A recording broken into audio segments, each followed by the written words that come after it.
بسم اللہ الرحمن الرحیم۔ السلام علیکم ورحمۃ اللہ وبرکاتہ۔ ناظرین، صرف ایک صورت اور 11 دن کا عمل رزق کی تنگی اور پریشانیوں سے نجات کے لیے یہ چھوٹا سا اور بہت ہی کمال کا آزمایا ہوا وظیفہ۔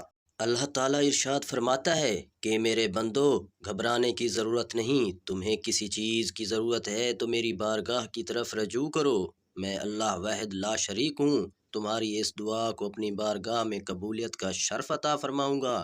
تو آپ نے بھی اپنے اللہ پر توکل رکھ کر اس عمل کو کرنا ہے۔ تو ناظرین، روزانہ صبح سورج نکلنے کے بعد اس سورت کو اس طریقے سے پڑھیں تو انشاءاللہ اتنا رزق گھر میں آئے گا جو اس کی آنے والی نسلوں تک ختم نہیں ہوگا۔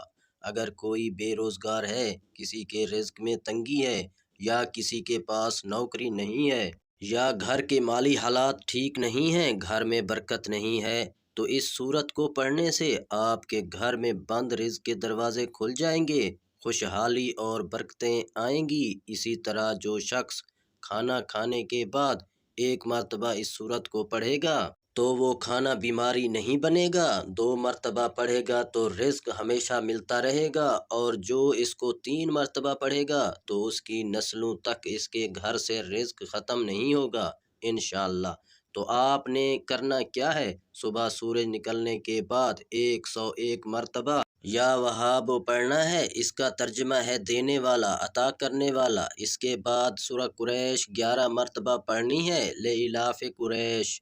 پوری سورت پڑھیں، ایک تسبیح یا وہاب اور 11 مرتبہ سورہ قریش۔ یہ عمل 11 دن کریں انشاءاللہ۔ چند دنوں میں اللہ تعالیٰ غیب سے مدد فرمائے گا، رزق کے بند دروازے کھل جائیں گے۔ یہ بہت ہی کمال کا اور آزمایا ہوا وظیفہ ہے، ایک بار سچے دل اور پورے یقین کے ساتھ کر کے دیکھ لیں، انشاءاللہ بہت فائدہ ہوگا۔ اللہ تعالیٰ سب کے گھروں میں خوشحالی، رحمتیں اور برکتیں عطا فرمائے، آمین۔ ویڈیو اچھی لگی ہے تو لائک، شیئر اور چینل کو سبسکرائب کر دیں۔ جزاک اللہ۔